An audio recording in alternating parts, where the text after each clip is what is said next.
에스겔 47장 1절에서 5절까지 말씀을 다 같이 봉독하겠습니다. 그가 나를 데리고 성전 문에 이르시니 성전의 앞면이 동쪽을 향하였는데 그 문지방 밑에는 물이 나와 동쪽으로 흐르다가 성전 오른쪽 제단 남쪽으로 흘러내리더라. 그가 또 나를 데리고 북문으로 나가서 바깥길로 꺾여 동쪽을 향한 바깥 문에 이르시기로 본즉 물이 그 오른쪽에서 스며 나오더라. 그 사람이 손에 줄을 잡고 동쪽으로 나아가며 천척을 측량한 후에 내게 그 물을 건너게 하시니 물이 발목에 오르더니 다시 천척을 측량하고 내게 물을 건너게 하시니 물이 무릎에 오르고 다시 천척을 측량하고 내게 물을 건너게 하시니 물이 허리에 오르고 다시 천척을 측량하시니 물이 내가 건너지 못할 강이 된지라. 그 물이 가득하여 헤엄칠 만한 물이요 사람이 능히 건너지 못할 강이더라. 아멘.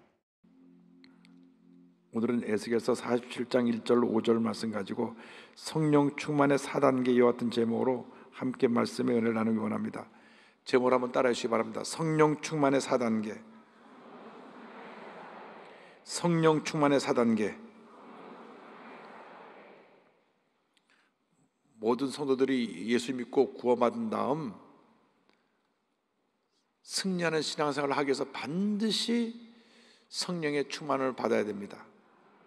받아도 되고 안 받아도 되는 것이 아니라 반드시 성령의 충만함을 받아야 합니다.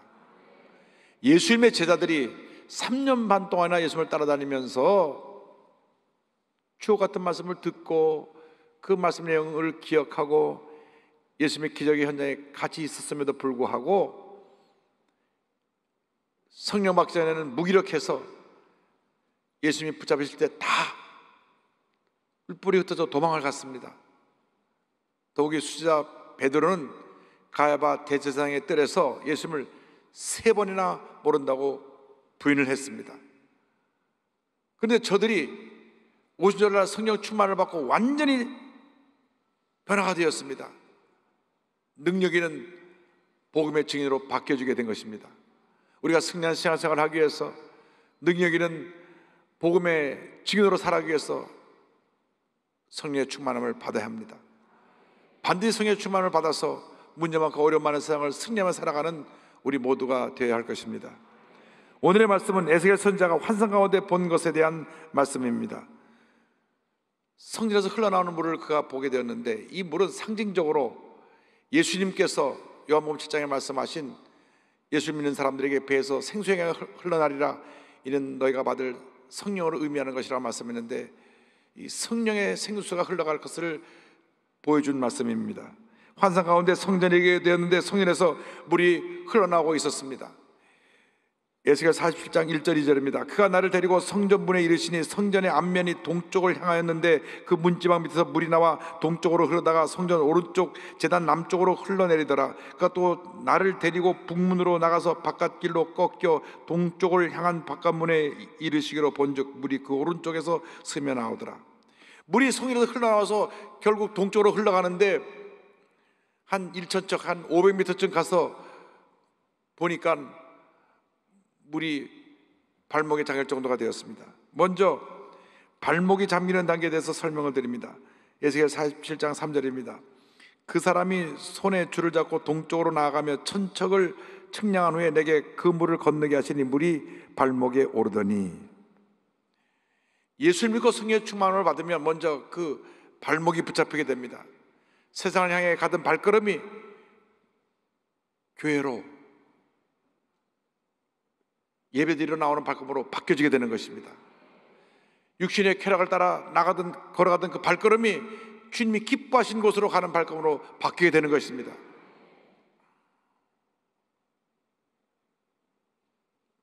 늘 술에 취해 살던 사람이 술집으로 가던 발걸음이 변화되어서 주님이 기뻐하시는 곳으로 발걸음을 옮기는 발걸음이 바뀌어지게 되고, 도박장으로 가던 발걸음이 착하고 선한 일을 행하는 곳으로 향하는 발걸음으로 바뀌어지게 되고 삶의 전환이 다가오는 것입니다. 예수를 믿고 나서 성령으로 충만한 다음 이 발목이 붙잡혀야 되는 것입니다. 하나님이 기뻐하지 않은 길은 절대로 가면 안 됩니다. 하나님이 기뻐하시는 길만 가야 되는 것입니다. 그러면 우리 일생이 주님 안에서 복받은 일생으로 변화되는 것입니다. 모든 문제가 가지 않아야 할 곳을 가기 때문에 문제가 생겨나는 것이고, 해서는 안 해야 될 행동을 했기 때문에 문제가 생겨나는 것입니다. 그러므로 우리가 성령 충만 받고 우리 발목이 잡혀서 주님이 기뻐하시는, 주님이 원하시는 곳으로만 발걸음을 옮기게 되는 우리 모두가 되어야 합니다. 주야로 말씀을 묵상하면서 주님과 동행하는 삶을 살아야 합니다. 우리의 목적지가 바른 곳이 되어야 되고, 목적을 향해 나가는 그 길도 바른 길이 되어야 되는 것입니다. 주의 말씀 묵상하며 주의 뜻을 따라 살아가는 우리가 될 때 하나님의 은혜가 임하게 됩니다.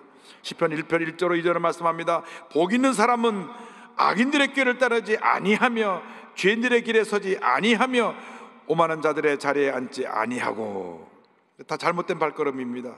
오직 야훼 여호와의 율법을 즐거워하여 그 율법을 주야로 묵상하는도다. 언제나 주의 말씀을 묵상하고 주님 기뻐하시는 길을 가게 될 때 우리 인생이 복받은 인생으로 바뀌어지게 되는 것입니다. 이 시간 이후 여러분의 발걸음이 주님을 기쁘시 하는 발걸음으로 바뀌어지게 되기를 주님의 이름으로 축원합니다. 또 천척을 나가 재보고 나니 물이 무릎에 잠기게 되었습니다. 무릎이 잠기는 단계입니다. 47장 4절은 설명합니다. 다시 천척을 측량하고 내게 물을 건너게 하시니 물이 무릎에 오르고. 성령의 은혜로 발걸음이 교류하고 난 다음 그 다음에 무릎이 붙잡혀야 합니다. 우리가 하나님 뜻대로 살려면 주님의 뜻이 어디 있는지를 알아야 되는 것입니다.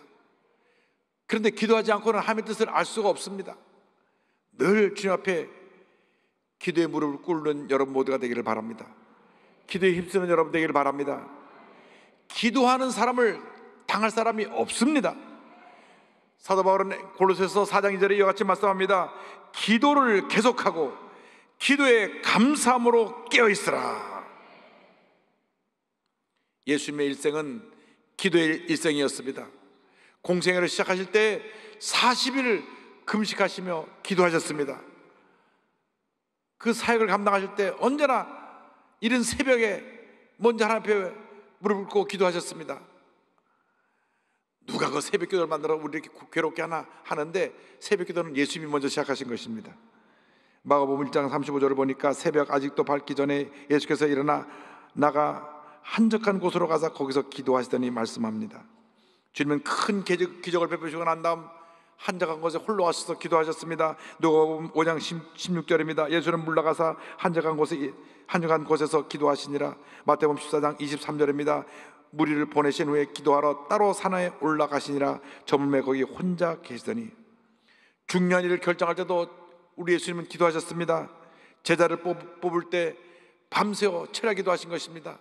누가복음 6장 12절 13절입니다. 이때 예수께서 기도하시러 산으로 가사 밤이 새도록 하나님께 기도하시고 밝음에 그 제자들을 부르사 그 중에서 12를 택하여 사도라 칭하셨으니. 예수님 마지막 십자가 달리셔서 숨을 거두시기까지 하나님 앞에 기도를 올리셨습니다. 기도 없이는 어떤 일도 일어나지 않습니다. 기도하지 않으면 어떤 문제도 해결되지 않는 것입니다. 우리가 주 앞에 간절히 기도할 때 문제가 해결되고 기도할 때 기적이 일어나는 것입니다.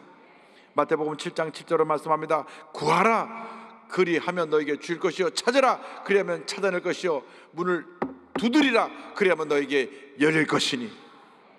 구하고 찾고 두드리면 응답의 문은 열리는 것입니다. 간절히 주 앞에 부르짖어 기도하는 여러분 되기를 바랍니다. 예레미야 33장 3절로 말씀합니다. 너는 내게 부르짖으라 내가 내게 응답하겠고 내가 알지 못하는 크고 은밀한 일을 내게 보이리라. 교회는 기도하는 사람으로 가득해야 됩니다. 기도하는 사람이 많을 때 교회가 부흥하고 문제가 다 사라지고 주님의 은혜가 넘쳐나는 것입니다. 교회는 만민이 기도하는 집이라고 말씀했습니다. 이사야 56장 7절입니다. 내가 곧 그들을 나의 성산으로 인도하여 기도하는 내 집에서 그들을 기쁘게 할 것이며 그들의 번제와 희생을 나의 제단에서 기꺼이 받게 되리니 이는 내 집은 만민이 기도하는 집이라 일컬음이 될 것임이라. 내 집은 만민이 기도하는 집이라. 교회를 교회되게 하는 것이 바로 기도입니다. 오늘 우리 신앙인들의 위기가 바로 여기 있습니다. 기도해야 할 것을 알면서도 기도하지 않기 때문에 끊임없는 문제 속에서 갈등하고 고민하고 괴로워하는 것입니다. 교회의 모든 분란과 문제가 기도하지 않는 사람을 통해서 일어나는 것입니다. 기도하면 문제가 사라지고 기도하지 않으면 문제가 일어나는 것입니다. 그러므로 우리는 주 앞에 무릎 꿇고 기도해야 됩니다. 기도로 승리해야 됩니다. 우리가 생활이 여로워지고 풍요로워지니까 옛날에 우리가 60년대 70년대 힘들고 어려울 때는 얼마나 교회 나서 간절히 기도했는지 모릅니다. 그때는 통금이 있어서 금요일마다 철야 기도를 했습니다. 밤 10시 모여서 새벽 4시까지 부르짖어 기도했습니다. 근데 요즘 그렇게 기도하지 않습니다. 얼마나 기도를 하지 않는지 하루 세 끼 밥 먹을 때 빼놓고 기도도 하지 않는데 또 그나마 잊어버리면 또 그나마 그 기도도 안 해요. 그러니까 우리 삶 가운데 문제가 많은 것입니다. 문제를 해결할 수 없는 것입니다. 영적으로 무기력하니까 문제 속에서 그냥 괴로워하고 고통스러워하며 그냥 문제에 갇혀 사는 것입니다.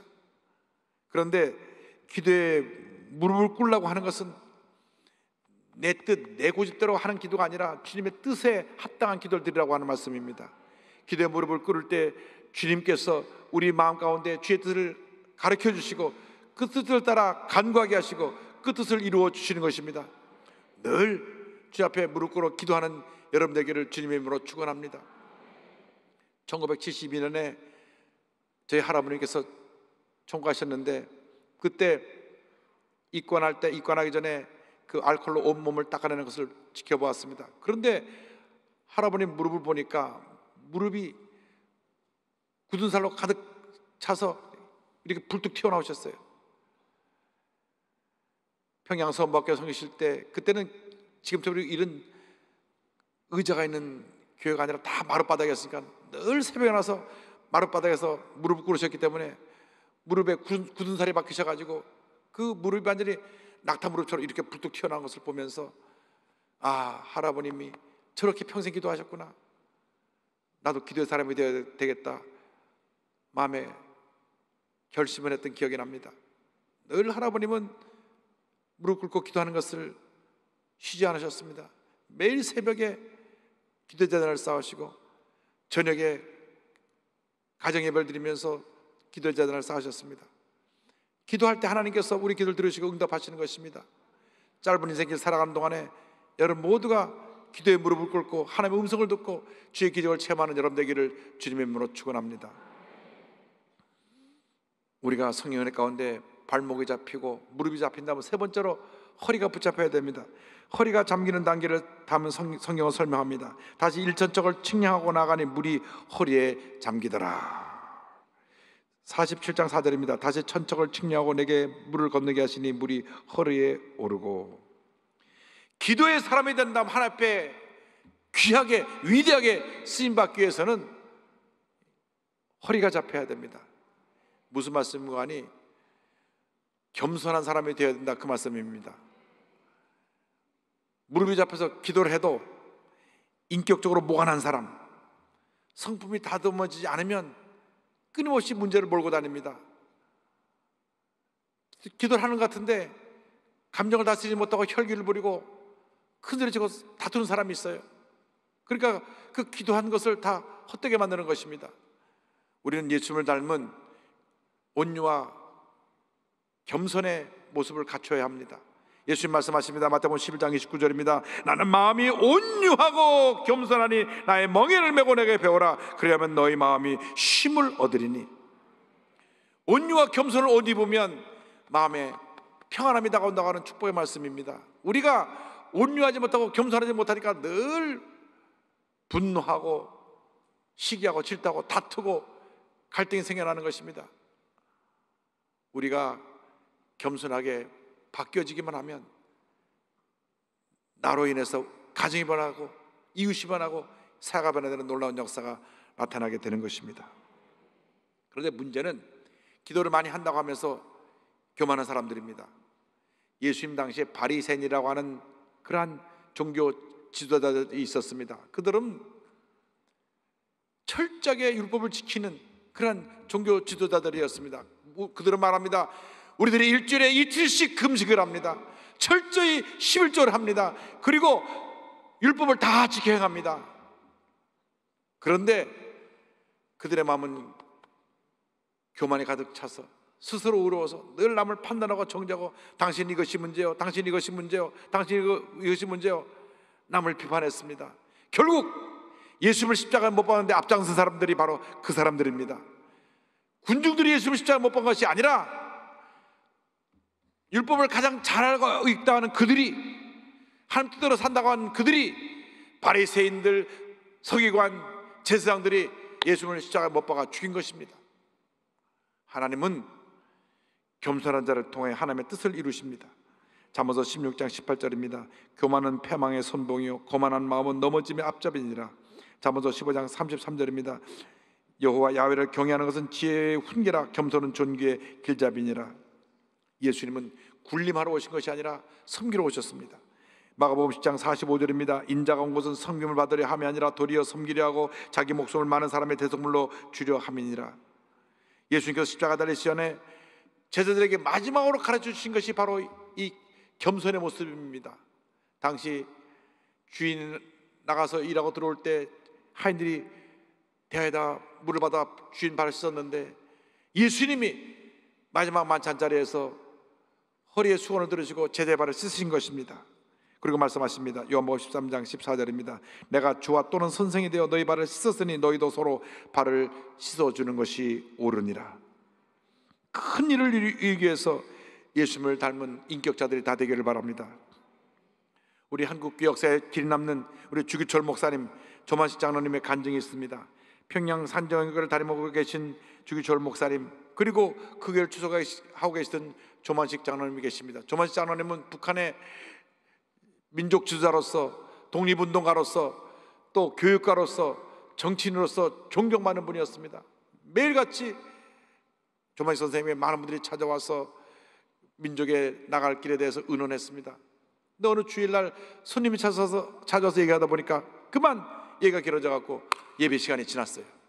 부랴부랴 달려오는데 문을 열고 들어오려고 하니 이미 목사님의 강대상에 서 계셨습니다.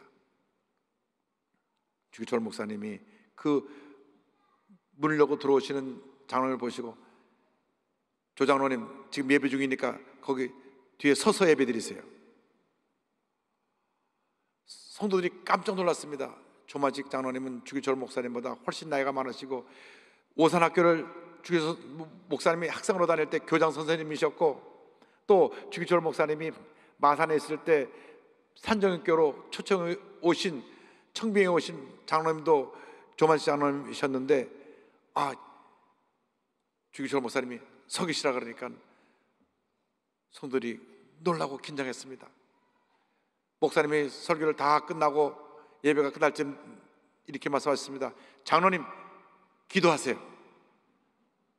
그때 조만식 장로님이 이렇게 회개 기도를 했습니다. 첫째, 장로로서 하나님께 예배 지각한 것 회개합니다. 둘째, 교인들께 장로로서 나쁜 모범을 보인 죄를 용서하십시오. 셋째, 주의 종의 신비를 불편하게 보필한 죄를 용서하십시오. 조만식 장로님 이렇게 늘 목사님의 권위를 높여주시면서 평소에도 목사님 신방 가방을 들고 다닐 정도로 겸손하셨다고 합니다. 결국 이 두 분이 다 순교하셨는데, 주기철 목사님은 신사참배를 반대하시다 옥고를 치르다 돌아가셨고, 조만식 선생님은 6.25 전쟁 후에 공산당이 유엔군의 참전으로 북한으로 퇴학할 때 1950년 10월 18일 평양 감옥에서 총살당해 돌아가셨습니다.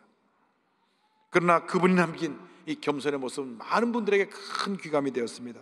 우리 일생을 살아가는 동안 예수님을 닮은 인격자가 되면 우리 인생이 참 주님의 은혜 가운데 복받은 인생, 은혜가 충만한 인생으로 바뀌게 될 것입니다. 마지막 단계가 온몸이 잠기는 단계입니다.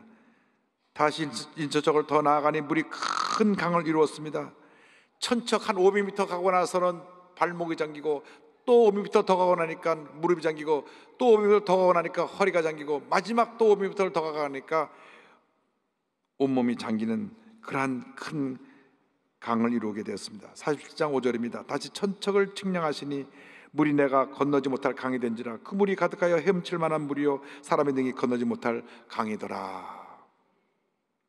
마지막 단계는 우리 온몸이 물에 잠기는 단계인데, 성령께 완전히 사로잡히는 단계를 의미합니다. 성령으로 충만하여 내 뜻과 내 굴대로 살지 않냐고 전적으로 주님의 뜻대로 살아가는 그러한 단계에 이르게 되는 것을 말씀합니다. 갈라디아서 2장 20절은 이와 같이 말씀합니다. 내가 그리스도와 함께 십자가에 못 박혔나니 그런즉 이제는 내가 사는 것이 아니요 오직 내 안에 그리스도께서 사시는 것이라. 이제 내가 육체 가운데 사는 것은 나를 사랑하사 나를 위하여 자기 자신을 버리신 하나님의 아들을 믿는 믿음 안에서 사는 것이라. 이것이 바로 성령 충만입니다. 내 자신이 죽어 없어지고 나의 몸 속에서 예수님이 부활하셔서 나를 다스리시고 주의 뜻을 이루시는 것이 바로 성령 충만인 것입니다. 모든 문제가 내가 살아서 내 뜻대로 무엇인가 하려고 하니까 부딪히고 문제가 생기고 어려움이 생겨나게 되는 것입니다. 에베소 5장 18절에 말씀합니다. 술 취하지 말라. 이는 방탕한 것이니 오직 성령으로 충만함을 받으라. 오직 성령으로 충만함을 받으라. 오직 성령으로 충만함을 받으라. 성령 충만함을 받으면 놀라운 일들이 일어나는 것입니다. 주님께서 우리 마음에 거룩한 소원을 주시고 그 소원을 이루게 만들어 주시고 우리 앞에 축복의 길을 열어 주시는 것입니다. 시편 30편 4절과 5절은 말씀합니다. 또 여호와 야훼를 기뻐하라. 그가 내 마음의 소원을 내게 이루어 주시리로다. 내게를 야훼께 맡기라. 그를 의지하면 그가 이루시고. 우리가 늘 말씀을 묵상하고 기도하며 성령으로 충만을 받고 나가면 주님께서 우리 앞에 신의 대로가 펼쳐진 것 같이 놀라운 축복의 길이 열리게 만들어 주시고 하나님의 은혜와 축복이 넘쳐나게 만들어 주실 것입니다. 영국의 큰 부흥운동을 일으키고 감리교를 창시한 존 웨슬리가 성령 충만 받기 전에는 문제 어려움에 갇혀 있었습니다. 1703년 영국 성공의 성직자 가정에서 19남매 중에 15번째로 태어났습니다. 많이들 하셨어요. 요즘 우리나라에서 보면 다둥이상 받을 텐데. 그리고 영국의 명문 옥스퍼드 대학을 나오고 주의정의 길을 갑니다. 그런데 1735년 조지아주의 미국 조지아의 선교사로 파송되어 가는데 가는 중에 배가 큰 폭풍을 만나서 막 뒤집힐 정도로 막 위기와 어려움에 처하게 됐습니다. 내가 여기서 죽는구나 할 때 어디서 찬송 소리가 들려옵니다. 아니 이 폭풍 속에서 찬송을 부를 수 있는 믿음을 가진 사람들이 누군가 하고 가봤더니 그 당시 성령파인 모라비안 교도들이 모여서 손붙잡고 찬송하고 기도하고 있는 모습을 보고 큰 도전과 충격을 받았습니다. 요즘으로 말하면 순복음교회들이 거기서 찬송하고 기도하고 있었던 것입니다. 할렐루야. 그런데 3년 동안 조지아에 가서 선교사역을 하다가 실패하고 다시 영국으로 돌아옵니다. 영국으로 돌아오자마자 그때 만났던 그 모라비안 교도들이 예배드리는 곳을 찾아갑니다. 1738년 5월 24일 올드스게이트라고 하는 곳에 있는 그 모라비안 교도 그 수요일 저녁 예배를 참석했는데 마르틴 루터의 로마서 주석 강해 서문을 듣다가 밤 8시 45분 마음이 뜨거워지며 성령의 불을 받고 그의 운명이 바뀌어집니다. 일생이 바뀌어집니다. 그는 고백합니다. 나는 내 마음이 이상하게 뜨거워지는 것을 느꼈다. 나는 이제 나 자신이 그리스도를 오직 그리스도만을 믿음으로 구원받았다는 것을 느꼈다. 그리고 주께서 나의 모든 죄를 영원히 제거하셨고 나를 죄와 사망의 법에서 구원하셨다는 확신을 얻었다. 성령 받고 그는 완전히 변화되어서 부흥사가 되어서 온 일대를 다니며 복음을 전하는데 수많은 사람들이 변화되어 주 앞에 나옵니다. 불황자들이 그 삶이 변화되어 온전한 그리스도인으로 바뀌어지게 되었고, 술주정뱅이가 술을 끊고 병든 사람이 병 고침 받고 귀신이 떠나가며 가는 것마다 큰 부흥 역사가 일어나는데, 나는 온 세계를 나의 교구로 바라본다고 하면서 올드스케이트에서 성령 받은 후에 88세로 그의 삶을 마칠 때까지 52년 동안 잉글랜드, 웨일스, 스코틀랜드, 아일랜드 전역을 말을 타고 다니면서 복음을 전합니다. 1년에 평균 8,000마일, 약 12,800km를 말을 타고 다니면서 매년 1,000번가량의 설교를 했다고 합니다. 거의 하루에 한 3번씩 설교한 신입니다. 그래서 그의 놀라운 부흥운동 역사로 말미암아 18세기 영국의 산업혁명으로 영국이 무질서하고 혼란했을 때 그 사회가 안정되고 많은 사람이 예수 믿고 주 앞에 돌아나옴으로 말미암아 교회가 부흥하여서 큰 부흥 역사의 결과로 감리교가 탄생되고, 그 감리교의 역사로 말미암아 성결운동의 역사가 일어나고, 성결운동의 역사로 말미암아 오순절운동, 우리 순복음 성결운동이 일어나서 전 세계로 확산이 되게 되었던 것입니다. 성령 충만 받으면 이와 같은 놀라운 역사가 나타납니다. 여러분 모두가 성령의 충만을 받게 되기를 바랍니다. 모두가 성령의 충만을 받아서 하나님 앞에 귀하게 아름답게 위대하게 쓰임받게 되기를 바랍니다. 성령의 사람이 되어서 여러분이 옮기는 발걸음이 주님을 기쁘시게 하는 발걸음이 되기를 바랍니다. 성령의 사람이 되어서 여러분이 무릎을 꿇고 기도할 때마다 기도의 응답이 다가오고 주님의 은혜가 임하게 되기를 바랍니다. 성령의 사람이 되어서 온유와 겸손을 입고 늘 겸손으로 이웃을 변화시키는 위대한 하나님의 사람들이 되기를 바랍니다. 성령의 사람이 되어서 여러분의 개인의 연약함과 부족한 모습은 사라지고 예수님의 모습에 나타나 예수님의 놀라운 능력으로 말미암아 위대한 하나님의 역사를 펼치고 나가는 주님의 귀한 일꾼들이 되시기를 주님의 이름으로 축원합니다. 축원합니다. 축원합니다. 기도하겠습니다. 사랑과 은혜와 자비가 무한하신 하나님 아버지, 짧게 지나가는 한 번뿐인 인생길에서 예수를 믿게 하신 은혜를 감사드립니다. 우리가 하나님 자녀가 되었사오니 이제 남은 여생 하나님 영광에 살아가는 주님의 귀한 일꾼들 되게 하여 주옵소서. 성령으로 충만하여 말씀으로 무장하고 믿음의 사람이 되어 전진 또 전진에 나아갈 때 주님께서 우리 기도를 응답해 주시고 놀라운 기적을 펼쳐 주실 것을 믿습니다. 성령의 충만함을 받아라, 이 말씀을 마음에 새기고 한평생 성령의 사람으로 살게 하여 주옵소서. 예수님의 이름으로 기도 올리옵나이다. 아멘.